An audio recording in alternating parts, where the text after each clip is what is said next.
കഴിഞ്ഞ കൊല്ലത്തെ പോലെ തൊഴിലാളികളെ ചതിക്കാനാണ് ഇത്തവണയും മാനേജ്മെന്റിന്റെ നീക്കം. കഴിഞ്ഞ വർഷം ബോണസ് മൊത്തമായി കിട്ടിയില്ല, നേര് തന്നെ. പക്ഷെ പുതിയ മിഷൻ വന്നോടെ പ്രൊഡക്ഷൻ കൂടി, ആ ഇനത്തിൽ ഇൻസെന്റീവ് കൂടിയില്ലേ? ഇത്തരം നക്കാപ്പിച്ചാകിട്ട് തൃപ്തിപ്പെടുന്ന നിങ്ങളെ വെച്ച് ഒരു തൊഴിലാളി പ്രസ്ഥാനം കൊണ്ടുനടക്കാൻ പ്രയാസമാണ്. ഇപ്പൊ ഞങ്ങളെ വിളിച്ചു കൂട്ടി എന്തിനാണ്? കമ്പനിക്ക് ലാഭമായാലും നഷ്ടമായാലും കുറഞ്ഞത് 20% ബോണസ് എങ്കിലും കിട്ടണം. കേന്ദ്ര കമ്മിറ്റിയുടെ തീരുമാനമാണത്. ഇതും പറഞ്ഞ് മാനേജ്മെന്റിന് നോട്ടീസ് കൊടുക്കാം. അതൊക്കെ താമസമുണ്ടാക്കുന്ന ഏർപ്പാടാണ്. സൂചനാ പണിമുടക്ക് നടത്താം. ഈ തീരുമാനത്തിൽ ആർക്കെങ്കിലും എതിർപ്പുണ്ടോ? ആരും എതിരഭിപ്രായം പറയാത്ത നിലയ്ക്ക് ഈ തീരുമാനം പാസ്സായതായി കരുതാം. തൊഴിലാളി ഐക്യം, തൊഴിലാളി ഐക്യം, തൊഴിലാളി ഐക്യം. ഗുഡ് ന്യൂസ്, നമ്മുടെ കമ്പനി 20% ബോണസ് തരാമെന്ന് പ്രഖ്യാപിച്ചിരിക്കുന്നു. അതെനിക്ക് നേരത്തെ അറിയാവുന്ന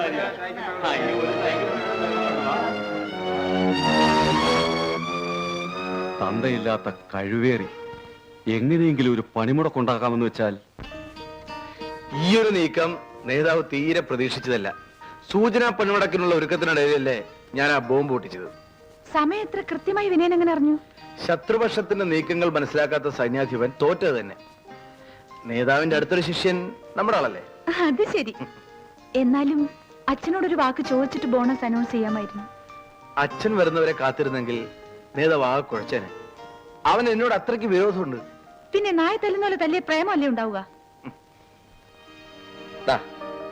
എന്താ ഇത്? തുറന്നു നോക്ക്. നല്ല കളർ, എനിക്കിഷ്ടായി. എന്റെ അമ്മയ്ക്ക് ഏറ്റവും ഇഷ്ടമുള്ള നിറമായിരുന്നു മഞ്ഞ. കുട്ടിക്കാലത്ത് എന്റെ ഓർമ്മകൾ മുഴുവൻ ഈ മഞ്ഞ നിറത്തോട് കലർന്നതാണ്. മുറ്റം മുഴുവൻ ജമന്തിപ്പൂക്കൾ, വേലിക്കരികിൽ പൂത്ത കാണിക്കുന്ന മഞ്ഞ സാരി ഉടുത്ത എന്റെ അമ്മ. എന്റെ എല്ലാ പിറന്നാളിനും അമ്മ എന്നെ കാവിൽ തൊഴാൻ കൊണ്ടുപോകുമായിരുന്നു. സോറി വിനയൻ, നാളെ വിനയന്റെ പിറന്നാളാണെന്ന കാര്യം മറന്നു. സാരില്ല, നാളെ നീ ഇതൊടുത്ത് നമുക്ക് ഒരുമിച്ച് കാവിൽ പോണം. ഇതറിഞ്ഞിരുന്നെങ്കിൽ അച്ഛൻ ടൂർ ക്യാൻസൽ ചെയ്തേ. എന്റെ അമ്മേ, ഇത്ര പ്രതിഭക്തിയുള്ള ഒരു മകള്. എനിക്കെല്ലാം എന്റെ അച്ഛനാണ്. അത് കഴിഞ്ഞുള്ളൂ ബാക്കിയുള്ളവരൊക്കെ. ഈ ഞാൻ പോലും. അതെ വിനയൻ, ഒരു ജീവിതം മുഴുവൻ എനിക്ക് വേണ്ടി ബലികഴിച്ച മനുഷ്യനാണ്. My friend, philosopher and guide.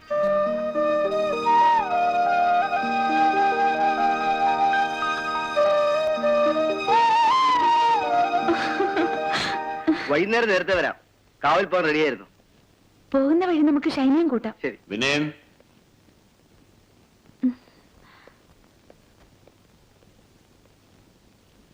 അച്ഛൻ എപ്പോഴെത്തി?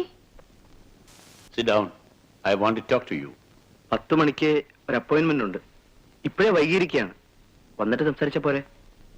പോരാ, ഇരിക്കൂ. പിറന്നാൾ വിവരം നേരത്തെ പറയാത്തതിന്റെ ഗൗരവമാണ് അച്ഛന്. ഞാൻ അപ്പോഴേ പറഞ്ഞില്ലേ? എന്നോടും ഓഡിറ്ററോടും ആലോചിക്കാതെ പ്രധാനപ്പെട്ട തീരുമാനങ്ങൾ എടുക്കരുതെന്ന് പറഞ്ഞിട്ടില്ലേ? എന്നോടൊരു വാക്ക് പറഞ്ഞിട്ട് ബോണസിനെ പറ്റി തീരുമാനിക്കാമായിരുന്നു. MD ആയപ്പോൾ ആരെയും വകവയ്ക്കണ്ട എന്നാണോ? അതുകൊണ്ടല്ല, പെട്ടെന്ന് അങ്ങനെ ചെയ്യേണ്ടി വന്നു. ഞാനത് വിശദീകരിക്കാം. ഒരു വിശദീകരണമല്ല എനിക്ക് ആവശ്യം. കഴിഞ്ഞ കൊല്ലത്തെ പോലെ ബോണസ് കൂട്ടിക്കൊടുക്കാതെ നോക്കണം. അതെങ്ങനെ പറ്റും? കഴിഞ്ഞ കൊല്ലം കൊടുക്കാതിരുന്നതിന് ന്യായമായ കാരണമുണ്ടായിരുന്നു. ഇക്കൊല്ലം അത് ആവർത്തിച്ചാൽ അത് തൊഴിലാളികളെ വഞ്ചിക്കുന്ന പോലാവും. കമ്പനി ഉടമസ്ഥൻ ഞാൻ പറയുന്ന പോലെ ചെയ്യാൻ നിങ്ങൾ ബാധ്യസ്ഥനാണ്. മനസാക്ഷിക്കെതിരായി ഞാനൊന്നും ചെയ്യില്ല. തൊഴിലാളികൾക്ക് ഞാൻ വാക്ക് കൊടുത്തുപോയി. കൊടുത്ത വാക്ക് ഞാൻ മാറ്റില്ല. എങ്കിൽ എനിക്ക് MD മാറ്റേണ്ടി വരും.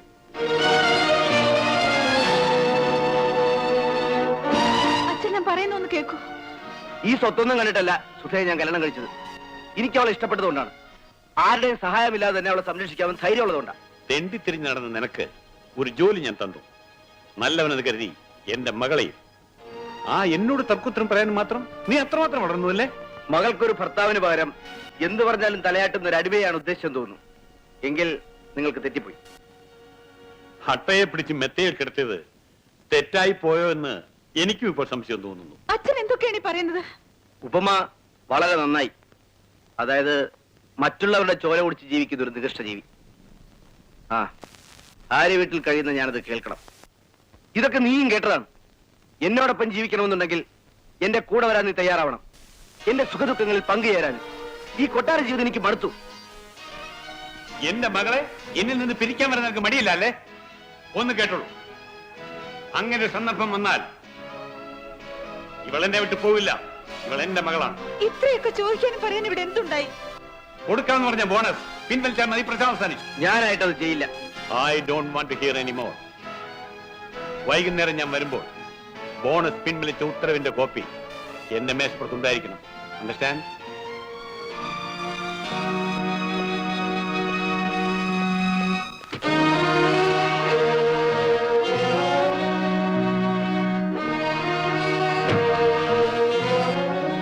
പറഞ്ഞതെല്ലാം നീയും കേട്ടതാണല്ലോ.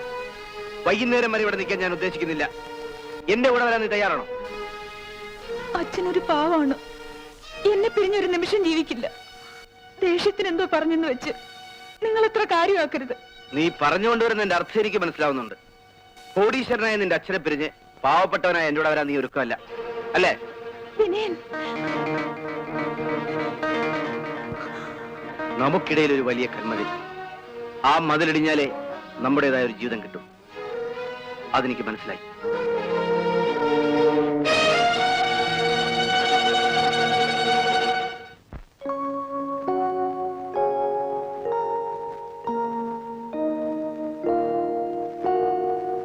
മണി 6:30 ആയല്ലോ അമ്മവ.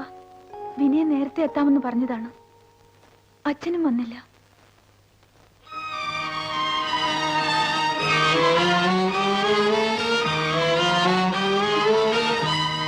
എന്താ മോളെ? എനിക്കെന്തോ സുഖം തോന്നുന്നില്ല അമ്മവ. തല ചുറ്റുന്ന പോലെ. കുടിക്കാൻ വല്ലതും? ഒന്നും വേണ്ട. ഒരു കാര്യം അങ്ങനെ നിസ്സാരമായിട്ട് എടുക്കരുത് മോളെ.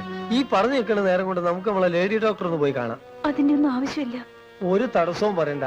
സുഖമില്ല എന്ന് മോള് പറഞ്ഞ് ഞാൻ ആദ്യം കേൾക്കുക. ഞാൻ വണ്ടി വിളിച്ചോണ്ട് വരാം. ആ, സുധ എപ്പോഴും പരാതി പറയുമായിരുന്നില്ലേ? അതിന് പരിഹാരമായി. നേരെ ഡോക്ടർ. മിസ്റ്റർ വിനയനെ എന്റെ കൺഗ്രാറ്റുലേഷൻസ് അറിയിച്ചേക്കൂ. മരുന്നും മന്ത്രമൊന്നും ഇല്ലാതെ കാര്യം പറ്റിച്ചല്ലോ. നല്ല മഴ, ശുഭലക്ഷണം. എനിക്കപ്പോഴേ സംശയം ഉണ്ടായിരുന്നു. മോളുടെ മുഖത്തൊരു വിളർച്ച, നടത്തത്തിനൊരു തളർച്ച. ഏതായാലും ഇത് കേൾക്കുന്നതോടെ അങ്ങ് നിന്റെ ദേഷ്യമൊക്കെ പമ്പ കടക്കും. കൊച്ചുകാളന്റെ വരവ് നല്ല സമയത്തായി. അമ്മാവൻ ആൺകുട്ടിയാണെന്ന് ഉറപ്പിച്ചോ? നമ്പീശന്റെ വായിന്ന് വരുന്നത് ഒരിക്കലും പഴക്കൂല. വേണമെങ്കിൽ മോള് നോക്കിക്കോ. നല്ല മണി പോലത്തെ ആൺകുട്ടി അല്ലെങ്കിൽ എന്നെ ദേ ഇങ്ങനെ വിളിച്ചോ.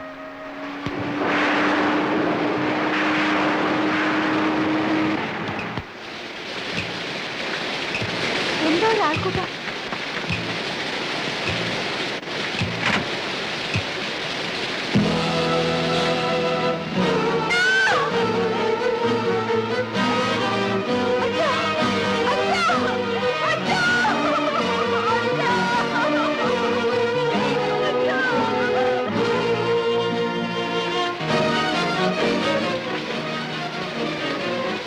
നമുക്കിടയിൽ ഒരു വലിയ കന്മതിൽ. ആ മതിലിടിഞ്ഞാലേ നമ്മുടേതായ ഒരു ജീവിതം കിട്ടും. അതെനിക്ക് മനസ്സിലായി. പ്രതി തന്നെ കുറ്റം നിഷേധിക്കാത്ത നിലയ്ക്ക് ഈ കോടതിയുടെ ദയക്ക് പ്രതി അർഹനാണോ എന്ന് മാത്രമേ തീരുമാനിക്കേണ്ടതായുള്ളൂ. ഒരു നിമിഷ നേരത്തെ വൈകാരിക വിക്ഷോഭത്തിന് അടിമയായി ചെയ്തു പോയ കുറ്റമാണെന്ന് തെളിഞ്ഞിട്ടുണ്ട്. പ്രതിയുടെ പ്രായം, വിദ്യാഭ്യാസം, സ്വഭാവ ഗുണങ്ങൾ എന്നിവയെ കണക്കിലെടുത്ത് ഒരു കൊലക്കുറ്റത്തിന് കൊടുക്കാവുന്ന കുറഞ്ഞ ശിക്ഷ കൊടുക്കാനാണ് ഈ കോടതിയുടെ തീരുമാനം. പ്രതിയെ ഇന്ത്യൻ ശിക്ഷാ നിയമം 302 വകുപ്പ് പ്രകാരം 7 വർഷത്തെ കഠിന തടവിന് ശിക്ഷിച്ചുകൊണ്ട് ഉത്തരവിടുന്നു.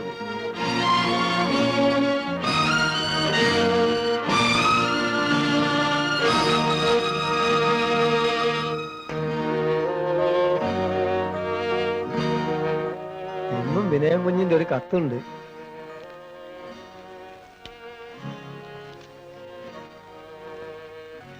ജയിലില്ല അന്ന് മുതൽ എത്ര കത്തുകളായി എഴുതുന്നു. മോൾ ഈ കാണിക്കുന്നത് ശരിയല്ല. എന്റെ എല്ലാമായിരുന്നു അച്ഛൻ മരിച്ചന്ന്.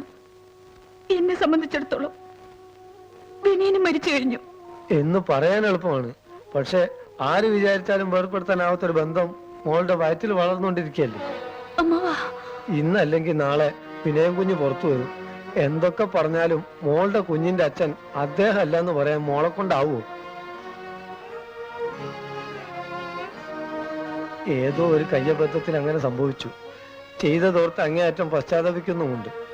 കോടതിയിൽ എന്നെ കണ്ടപ്പോൾ മോളെ കുറിച്ച് പറഞ്ഞ് കുഞ്ഞുങ്ങളെപ്പോലെ പൊട്ടിക്കരഞ്ഞു. മോളുടെ കഴുത്തിൽ വിനയം കുഞ്ഞിന്റെ താലി ഉള്ളിടത്തോളം കാലം മോളാണ് എല്ലാം സഹിക്കാൻ ക്ഷമിക്കുകയും ചെയ്യേണ്ടത്.